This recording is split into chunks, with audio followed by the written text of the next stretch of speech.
What's going on, everybody? Yes, baby, it is cold outside. Look, I got my jacket, my scarf on.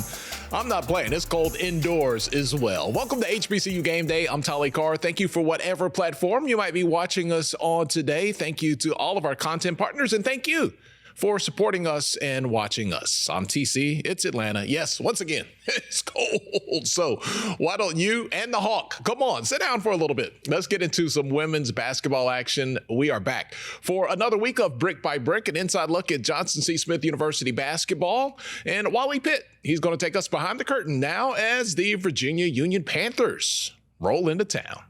Only 2 days after the tough loss to Lincoln,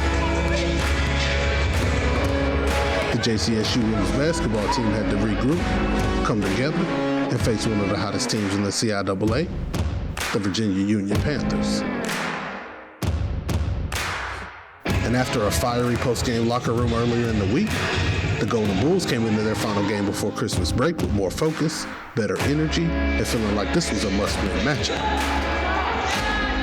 Not only were the women of JCSU basketball focused on their matchups and assignments, Coach Monterica Warren wanted to make sure the ladies in her locker room were playing for each other. Matchup, Nate, talk to me. She's crashing, she's rebounder, so just know she had all time. Yeah, stop her early in transition. Yeah. Reread, number 24. Ronda Rodman, second the best, she didn't score. 3 level score, so I'll have to wall up and pressure the ball. This is what we have to solidify. You got one more game before you get a break. You go see your loved ones, get a reset, relax, chill, breathe. I want to breathe with a win. I want to relax with a win. I do not want to go home and be thinking about, damn, how could we have been better this first half of basketball?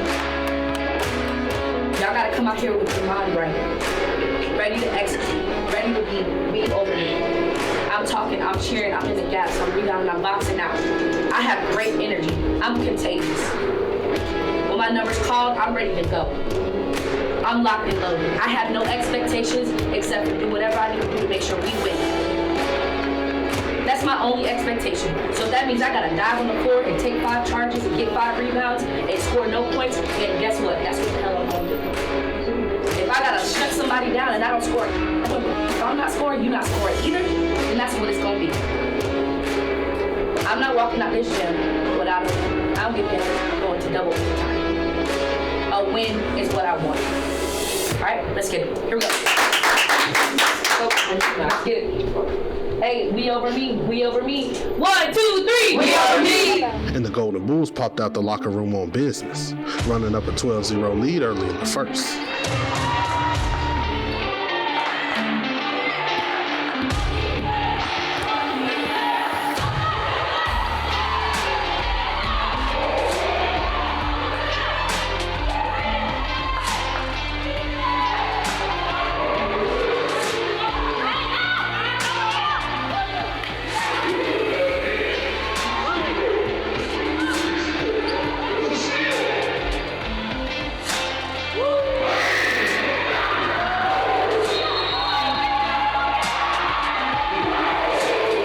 Pushing the lead up to 15 by the end of the quarter.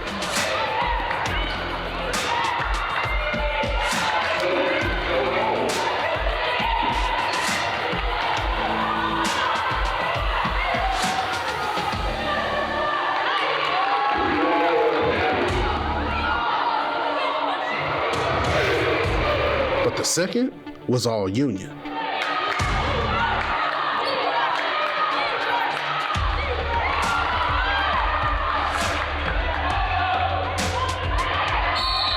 And the Panthers flipped that 15-point deficit into a 1-point lead with a buzzer-beating lay off the glass before halftime. The reason why we went up is because we weren't allowing them to score. Or rebound. It wasn't just us scoring and then they were getting, lucky. No, we were stopping them defensively. We were boxing them out and we were getting all boards. They didn't start getting second chance opportunities until the second quarter. So what does that tell you?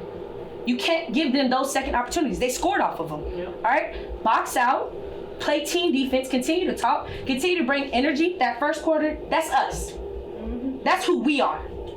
That's who we are when we're clicking on all cylinders. When we playing we over me. That's who we are. I love the feeling that I feel right now. But y'all gotta have foot on neck mentality. And foot on neck mentality is not about how many buckets you score, it's about how many buckets you stop. Right. How many rebounds you get. How many times you capitalize on turnovers. That's foot on neck mentality. So put your foot on their neck. They hype, they excited, they thinking, oh, we done been up on people before. How they laughing, screaming, hype, turned up, going in the locker room thinking this is a fluke. Continue to play JCSU women's basketball. Continue to do our Continue to do what we do, all right? I think y'all are playing really good team basketball. Really good team basketball. And if you're not playing the way that you want to play, guess what? Bring something to the table. I don't care what it is, but it can't be negative. Bring it to the table. All right, here we go, babies. Let's go. And the Golden Bulls came into the second half, ready to leave it all on the floor. Yeah.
And by the time Riley Gent ties it up with the and-one lay with 6 minutes left in the fourth, you can feel that this game is about to be what it was.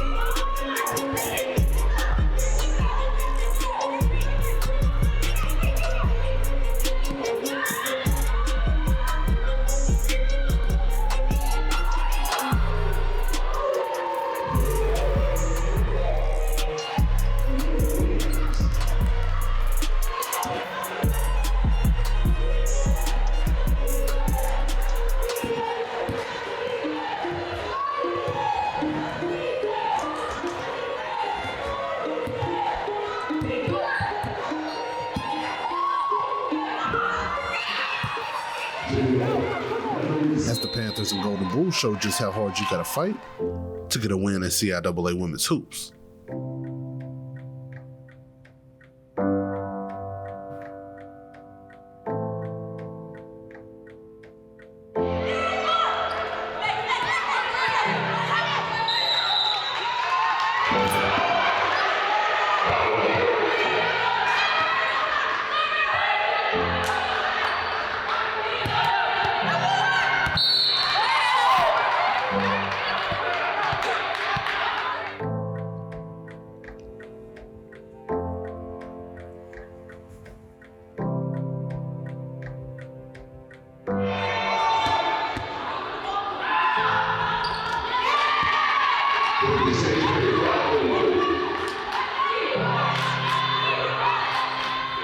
JCSU, down 3 with 30 seconds left to play.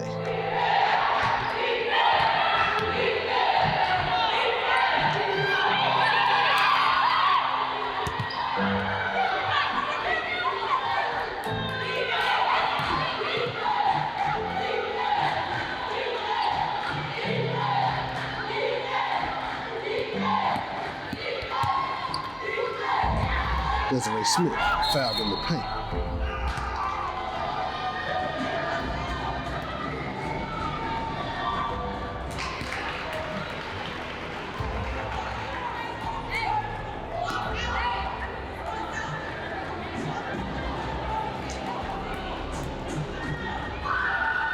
She knocks down both free throws, and it was time for the Golden Bulls to lock up on D. Virginia Union overthrows the inbound pass, and JCSU has 6 seconds to try to knock down a game winner. Perfect moment to leave you hanging right there. When we return, 6 seconds remaining. Can Johnson C. Smith get the win on the final possession? We'll find out when HBCU Game Day returns. Okay, welcome back. Let's get right back into it. Johnson C. Smith, the women, down 1 point. They have the ball. 6 seconds remaining. We return now to Brick by Brick. But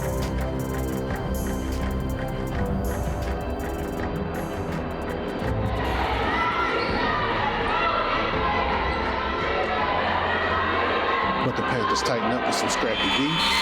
And JCSU loses a 59-58 heartbreaker as they head into the holiday break.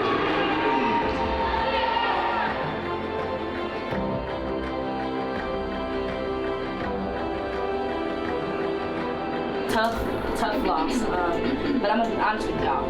I don't have nothing but positive things to say about right now. Because the way that we showed up should be the way that we showed up every day. And the reason why we lost is because we don't do this on a day-to-day basis. We have to continue to capitalize and lock into being the best versions of ourselves. Especially if we want to come out and be one of the best teams in our conference. They've only lost 3 games, we've only won 3. You showed up today, you fell short. But that's just a reflection of our inconsistencies. We have to learn to be consistent. We have to learn to be consistent. Was the game right here? Yeah. Shoulda, coulda, woulda. I'm hurt. I'm pissed. I know y'all mad and hurt too. But at the same time, we gotta find the small victories in this moment because we gotta have something to give us momentum to take us to the next part of the season. At the end of the day, the way that you showed up today, you have to continue to stack days and games like this. You cannot keep turning it on and off. You can't, because you're gonna keep falling short to teams like this when we try to play our best basketball. You have to learn how to play at a high level every game, every practice, because we wanted it. But I need y'all to want that like this every game. Every game. Every game you gotta come out here and play like that. Every game. Do y'all see how it felt up there? I want to coach y'all like that every game. So y'all have to pick your head up. You got to hold on to the momentum. And you got to lock into this feeling because it don't feel good. You know why you lost the game? Because it's hard to play at that level for 40 minutes. Not because they were better, not because they were more prepared, but because you do this and they've been doing this. They're not getting any better. They're not getting any worse. It's just really hard to play as hard as you did for 40 minutes. It's hard. It's really hard. It would be less hard if you practiced that way. You'd be able to show up and 40 minutes would feel like nothing. Taylor, the last play of the game doesn't define the game. That's not why we lost.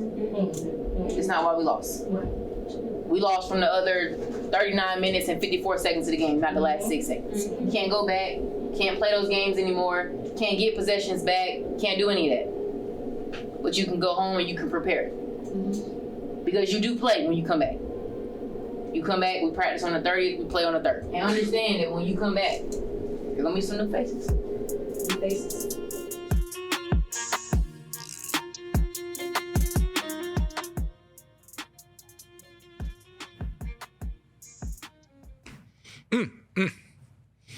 Tough loss for the ladies, but man, what compelling action. More basketball coming up later, but let's do some football right now. The NFL draft, that's coming up soon, and one of our many HBCU players that will be looking for an opportunity this spring is Howard defensive back Kenny Gallup Jr. Here's a bit of a conversation he had with our Kobe Simmons. You actually achieve them goals, especially the ones you work so hard for, even the ones that people didn't believe in you. And, for me, it was just really a blessing. Each accolade, it feels good because, you know how much you sacrifice, how much time you spent, extra work, extra film study, in the weight room more, taking care of your body, the things you sacrifice, not going to parties, the things you sacrifice, and to see the hard work pays off. I mean, it's no better feeling. I hear that. And then think, the other thing about you survived the athletics at Howard. You've thrived there. Right. But also talk about how the Howard culture, the attitude, and the academic expectations, how did that play into your development and in your growth also? Right, because, it's bigger than a game of football. Coach Scott always said, we want to dominate on the field, but also off the field. You take pride in just being good in everything. I feel like, how you react and how you act off the field, it helps you on the field. And just being in that Howard culture, you see, different you see different students who come to class every single day, put their head down and work and actually work on their craft or what they become. And that the next lawyer, even the next vice president, right? And you see the hunger that students have on that campus. It only persuades you to do the same thing in the classroom, but then also the field.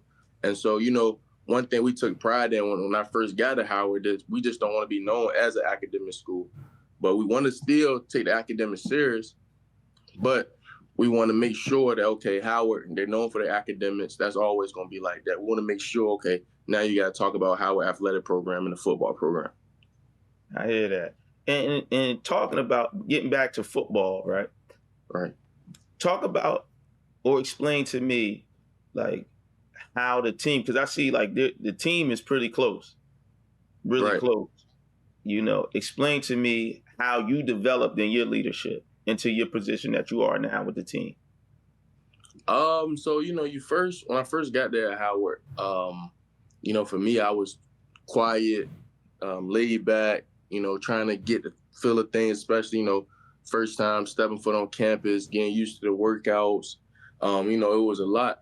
And then for me, I just feel like I'm a natural born leader. So I just started doing what I normally do, put in extra work, get there early, be the last person to leave the field. And, a lot of people just started, to follow me. And then from there, I realized that I had a voice and then people had a bunch of respect for me. And, one thing I appreciate about Howard is for me being a great leader, for guys actually believing in me, letting me pour into them, following me. Because one thing about me, I know that I had to realize was that, everybody's watching. And, for me, every little thing I try to do, I try to be the best I possibly can, because I know that younger guy is watching and I want to give them game. I had older guys, Howard alum, who, gave me free game. And so for me, what I was doing was listening to them and then giving the free game to the younger guys beneath me. And so hopefully, I feel like I did my part at Howard, and hopefully, the program gets better and better. All right, thanks, Kobe, and thanks, Kenny. When we come back, a pair of brothers lighting up the scoreboard in the MEAC. We have more hoops when HBCU Game Day returns.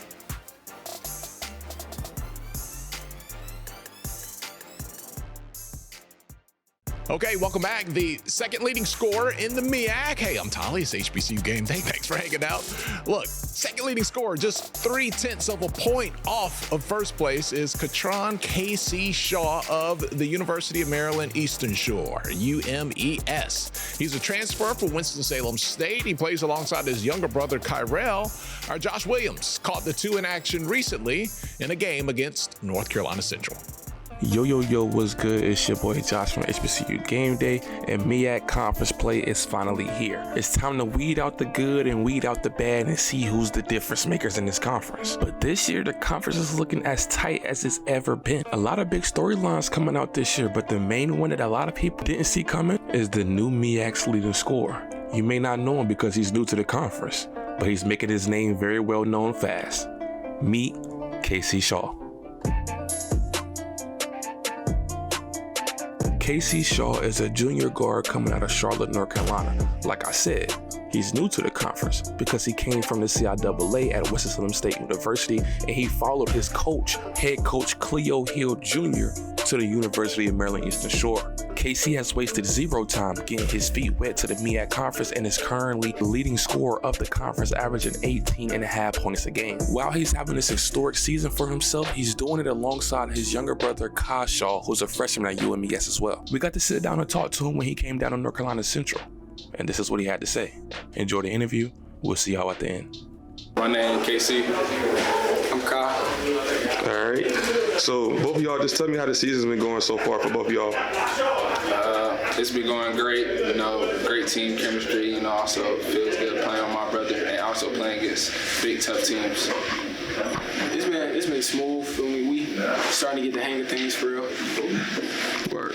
So, Casey, you are a transfer from Winston State University. Can you talk about your experience so far at UMES? My experience is great, actually. Great basketball, great strength and conditioning, and also great teammates. It's a lot of focus. There's also a lot of focus there and a lot of resources. Hey Kai, you coming from high school, can you talk about your experience from high school now coming to Division I basketball, UMES? It's a big turnaround for real, because when you coming from high school and going to college, you're not the man no more. Everybody that's on your team was the man at their school, so you got to adjust for real. So, Casey, you was in the transfer portal, like I stated before. You was in the transfer portal. Can you talk about the process of the transfer portal and how it's like in there, and how did you end up landing at UMES? Transfer portal is different. I really didn't know. I mean, college coaches and stuff would contact me and all, but I just wanted to join Coach Hill. The love that he showed me from day one when I joined my freshman year, I just wanted to keep that going at UMES. So, coming from Winston State University, Division II basketball in the CIAA, can you talk about how the transition has been from coming from that Division II basketball in the CIAA, coming to UMES, now it's Division I basketball in the MEAC? How's that transition been for you? Transition been good, actually.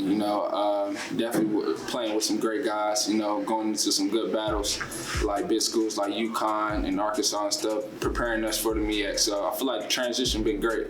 It's definitely harder than the CIAA, but it's very great and tough. Talking about the transition within basketball, talk about how it's been as a student as well. Like, how's the culture been on campus, and how's the campus life been? The campus life been straight. I wouldn't say it's the same as Winston. Winston is very deepish to me. UMS is still a good school, though. Definitely school-wise, the resources of the teachers and things like that. Okay, so now that you're a transfer from Winston State University, your freshman year, you won the CIAA championship with Winston. Your sophomore year, you growed up more as a player, started to become more dynamic on the offensive side of the end. Now, your junior year here at UMES, can you talk about how you've grown as a player from all 3 years to now being one of the leaders, actually the leading scorer in the MEAC, currently averaging 19 points a game? Can you talk about that transition? It's definitely a great transition, but I could definitely say that I give it all to my coaches, Coach B and them, for always working with me since day one I got on camp, and also seeing something that I didn't see in myself. So I just want to give it to them. Now, Kai, you are the brother of KC. Can you talk about how it's been, how important it was for you to be able to team up with your brother at UMES? I feel like, we've been playing with each other our whole life almost, so this one really nothing new, but just on a bigger stage for real. So you said that y'all grew up playing with each other your whole life. You were first committed to Winston State University. Then whenever you seen your brother and Coach Hill hit the portal and they landed at UMES, can you talk about the process that went through your head about coming to UMES as well? I was ready to go to Winston, but then they made the change to come over here, and I decided to come too. So can you guys both talk about how the experience has been playing with each other, like you guys have done it your whole high school career? Talk about it now at the college level, at the Division I level, how it's been. It's definitely been great, definitely tougher than playing high school ball, just running around, throwing alleys and stuff to each other. But now it's through a system and harder defense and definitely tough teams. What are 2 goals that you both have for yourselves during this season? Myself? I would say win the MEAC, of course, and also win Player of the Year. Gotcha. Kai? I'm just trying to keep progressing as a player and keep figuring out my role. Gotcha. And for the last question, what are both of y'all's basketball pet peeves? Basketball pet peeves. When coach run a play out the timeout and your teammates don't run it. Shout out Jay Ware. I don't even know. I'm not gonna lie. I don't know, gang. Shout out Jay Ware, bro. Shout out Jay Ware. Well, I appreciate y'all. Good luck to y'all during the season. Appreciate you. And there you have it.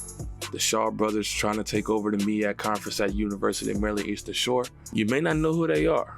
You may not have never heard of them before, but it's something up there cooking in the University of Maryland Eastern Shore. With Coach Cleo Hero Jr., the Shaw brothers, and the team that they have and that they're building, they're going to be a team to look out for in the MEAC. It's your boy Josh from Gameday Nation. I appreciate y'all. We'll see y'all on the next one.